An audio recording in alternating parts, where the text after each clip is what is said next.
This is today's Impact Wrestling full show results video, and before the Impact, we saw a tag team match between Heath and Rhino versus Sherat and Champagne Singh, and the result of this match was Heath and Rhino defeated Sherat and Champagne Singh by pinfall when Rhino hit score to Sherat. The main show started with a tag team match between Motor City Machine Guns versus TMDK, and the result of this match was Motor City Machine Guns defeated TMDK by pinfall when Shelly Crucifix plants haste and Sabin floats over for the 3. Backstage, the Motor City Machine Guns walk into Bullet Club and tease another shot, and Sabin says they have a rematch and up the ante to make it an Ultimate X match at Rebellion. Then we saw Dreamer find Scott D'Amore and says he's serious about having him on his team at Rebellion, and Scott says he's past that, but Dreamer pitches him on it anyway.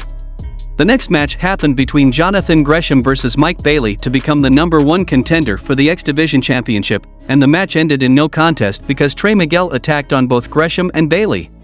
Trey Miguel grabs his spray paint but returns to stand off with both of them only to retreat. Then the Design has a conversation on the stairs, and Diener says he's surprised Sami made it this far. Sami Callihan says he's ready for Step 7, which is where learns to eliminate all other authority in his life. Then Bailey and Gresham argue with Santino when Trey walks up, and Santino books a 3-way elimination match for Rebellion.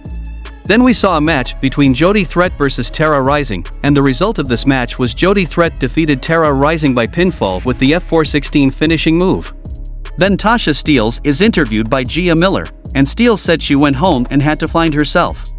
Giselle Shaw and the company quickly interrupt, and Steelz said she has no problem whooping her next week, and Giselle thinks Tasha has bitten off more than she can chew.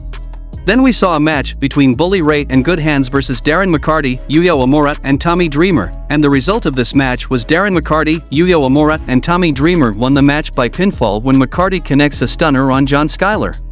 Then we saw a recap of Deonna Purrazzo winning the 4-way at Multiverse United, and Deonna says the last 18 months have been a roller coaster, and she went from world champ to tag champ with her best friend to nothing, and built the age of the Virtuosa upon arrival. She wasn't prepared for a title match at Rebellion, but she's ready, and Jordan has never beaten her, while she has never beaten Mickie, and said she will become a 3-time champ. Then we saw a match between Eddie Edwards versus PCO, and the result of this match was Eddie Edwards defeated PCO by pinfall when Eddie's wife Alisha Edwards whacks PCO in the head with a kendo stick, and then Eddie hits a buckle bomb and then a Boston knee party for the win. Post-match, PCO chases the couple out of the arena, backstage, and outside the building. PCO continues chasing, but Eddie and Alisha peel out of the parking lot in their car. In the main event of the show, Josh Alexander and his family, Scott D'Amore, Kushida, and Steve Macklin come into the ring.